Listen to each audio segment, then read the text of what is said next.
Next है आपका chapter 10 का क्वेश्चन नंबर 4। आइए रीड करते हैं क्वेश्चन क्या है। क्वेश्चन आपसे कह रहा है prove that the lengths of tangents drawn from an external point to a circle are equal. और ये क्वेश्चन आपसे पूछा गया है आरबीएससी 2025, 2013, आरबीएससी सप्लीमेंट्री 2020, 2017 एंड 2014 में। अब क्योंकि इतनी बार पूछा गया यानी क्वेश्चन क्या है आपके लिए इंपॉर्टेंट। चलिए इस क्वेश्चन को स्टार्ट करते हैं।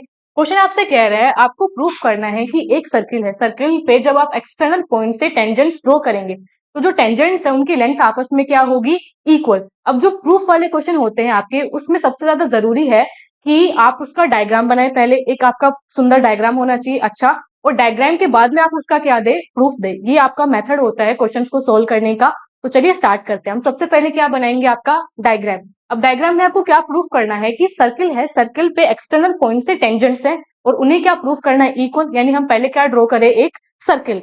तो चले पहले हमने ड्रॉ किया एक सर्किल, ये रहा हमारा एक सर्किल। अब हमें क्या ड्रॉ करने हैं आगे कि इसके ऊपर क्या है, टेंजेंट्स है किसी एक्सटर्नल पॉइंट से। तो चलिए पहले हमने एक टेंजेंट ड्रॉ करी, ये रही आपकी फर्स्ट टेंजेंट। फिर एक टेंजेंट और ड्रॉ करते हैं,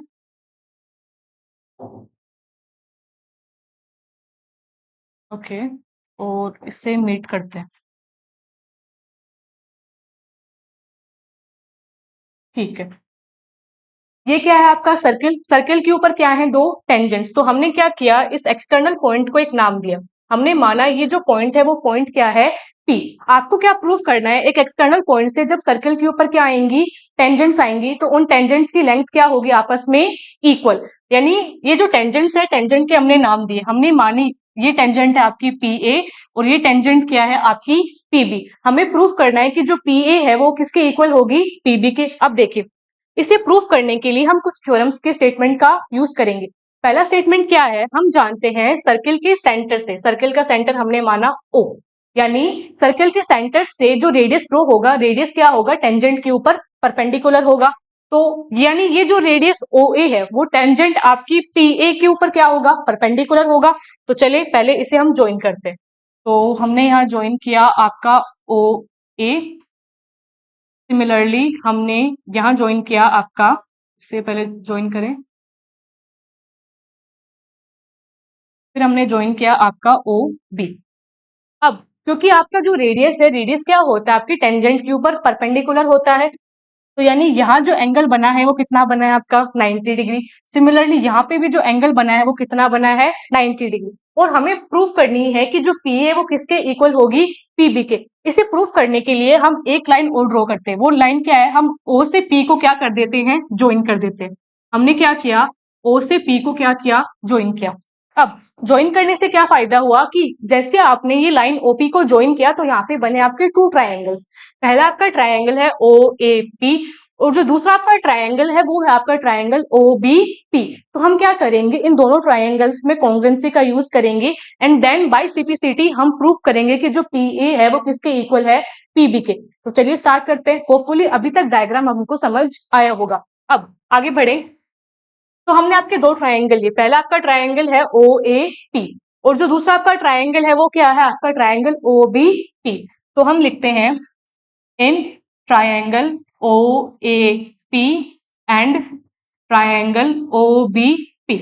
अब ट्राइंगल ओ ए पी और ट्राइंगल ओ बी पी में अगर हम ध्यान से देखें तो जो ओ ए है वो किसके इक्वल होगा, ओ बी के। ओ ए और ओ बी आपस में इक्वल कैसे हुए, क्योंकि ये दोनों ही क्या है, इस सर्किल के लिए रेडियस का काम कर रहे हैं। और हम जानते हैं एक सर्किल के अंदर आप कितनी भी रेडियस ड्रॉ कीजिए वो सारी आपस में क्या होती हैं, इक्वल। तो हमने कहा in triangle O A P and triangle O B P O A is equals to O B. और ऐसा क्यों है, क्योंकि ये दोनों ही क्या है, आपकी रेडियाई। ठीक है, हमें इतना समझ आया। अब एक चीज और कॉमन हमें क्या दिख रही है कि ये जो एंगल है आपका यहाँ ए और यहाँ जो एंगल बी है वो दोनों भी आपस में क्या है, इक्वल। क्यों, क्योंकि दोनों ही एंगल आपके परपेंडिकुलर है, या ये कहीं दोनों ही एंगल कितने के, आपके 90 डिग्री के। तो इस बात को हम लिखे, हम कहते हैं आपका जो एंगल है ओ ए पी वो किसके इक्वल है, आपके एंगल ओ बी पी के। और दोनों ही किसके इक्वल हैं, आपके 90 डिग्री के। ये भी हमें समझ आया, हमने ये भी लिखा। फिर हम ध्यान से देखिए तो दोनों आपके ट्रायंगल, जो ट्रायंगल था आपका ओ ए पी और जो दूसरा ट्राइंगल था आपका OBP, दोनों के लिए ये जो साइड है आपकी OP वो क्या है, कॉमन। तो हम क्या लिखेंगे, नेक्स्ट स्टेप हमारा जो OP है वो किसके ही इक्वल हो गया, OP के। और ये कैसे हुआ, दोनों में जो आपकी साइड OP है वो क्या रही, कॉमन। अब ध्यान से देखें तो एक साइड, एक एंगल और एक और साइड, यानी साइड एंगल और साइड आपस में क्या हो गई, इक्वल। जैसे ही साइड एंगल साइड आपस में इक्वल हुई तो हम क्या कहेंगे, फ्रॉम SAS कॉन्ग्रेंसी। SAS कॉन्ग्रेंसी से आपके क्या हुए, ये दोनों ट्राइंगल आपस में कॉन्ग्रेंट हो गए। तो हम कहेंगे from SAS congruency triangle OAP is congruent to triangle OBP। जो ट्राइंगल आपके OAP है और जो ट्राइंगल आपके OBP है वो क्या हो गए, कॉन्ग्रेंट। हम क्या जानते हैं कि जब आपके ट्राइंगल्स क्या होते हैं, कॉन्ग्रेंट होते हैं, तो उनके जो कोरस्पॉन्डिंग पार्ट्स है वो आपस में क्या होते हैं, इक्वल होते हैं। अब जैसे ही ट्राइंगल OAP और जो ट्राइंगल OBP है दोनों क्या है, कॉन्ग्रेंट, तो इनके कोरस्पॉन्डिंग पार्ट्स यानी जो PA है वो किसके इक्वल होगा, PB के। तो हम क्या कहेंगे आगे, hence PA is equals to PB। और ये हम कैसे कह रहे हैं, बाय CPCT। CPCT क्या होता है, CPCT होता है corresponding parts of congruent triangles. तो हमने क्या किया, दो ट्राइंगल्स लिए, दो ट्राइंगल्स को कॉन्ग्रेंट प्रूफ किया और देन फाइनल बाय CPCT हमने क्या कह दिया कि जो PA वो किसके इक्वल हो गया, PB के। और यही हमें क्या करना था, प्रूफ करना था।